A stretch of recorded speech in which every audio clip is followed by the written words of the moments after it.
का शिवा भैया हमके कुछ कहत बाड़ो। हो तोहरा से कुछ कहे के बा तबे न तोहरा गोहरावत बानी। कह का कहल चाहत बाड़ो। का हमें सब कह दही तो फिर कहवा कहब।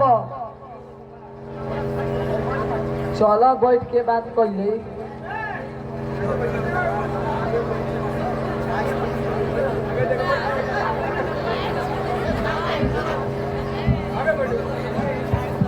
सबसे पहले तू ई बताओ कि तू कहाँ से आवत बाड़ी। तू अनरवा का देखत बाड़ कि हम कॉपी किताब ले ले बानी। भला कॉपी किताब लेके आदमी कहाँ जाला। किसिया मत शोभा बैठ बैठ। का ये बात ला हमरा के बोलैला ह। हम तोहरा से ई कहल चाहत बानी कि अब बोलबो करब कि सोचे लगल। हम तोहरा से ई कहल चाहत बानी कि हमारा तोहरा से प्यार हो गइल बा। वो तो हमरा से सबे कोई करेला। का शोभा तोहरा से सबे कोई प्यार करेला। हाँ हमार बाबूजी घर परिवार के लोग आ हमार गुरुजी भी हमसे प्यार करेले। का तोहरा से केहू प्यार ना करेला का।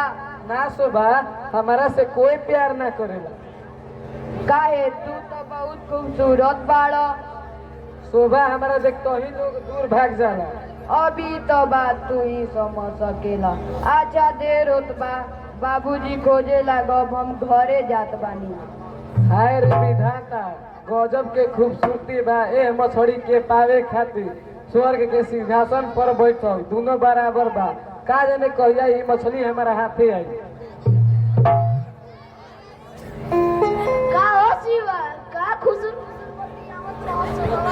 अरे ससुरा तोहनी के कहाँ रहस रे। अभी के देखनी है जा कि पेड़ के यार में लुका के जेब से रोटी में घी लगा के। अरे ससुरा तोहनी के काची काची सुनलो हस रे।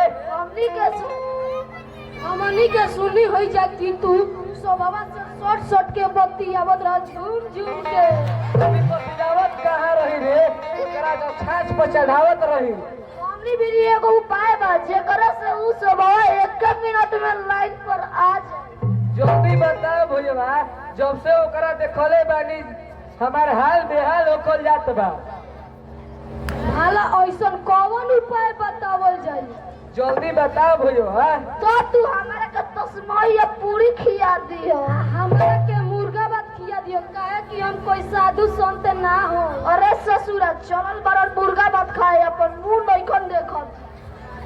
के तू कम पेट होवे फरानियन मुंह बाकी तो तड़े तस्मई या पूरी खाई।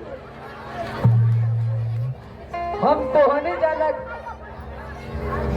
ई बना बोल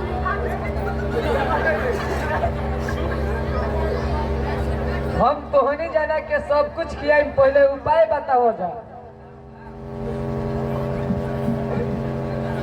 उपाय ठीक बा ना जे बस रोटी में घी लगा के। हाँ भोपाल भाई उपाय तो ठीक बा। तो चलो चल के कुछ खियावो पियावो। चल जा भाई कुछ खाई जाओ।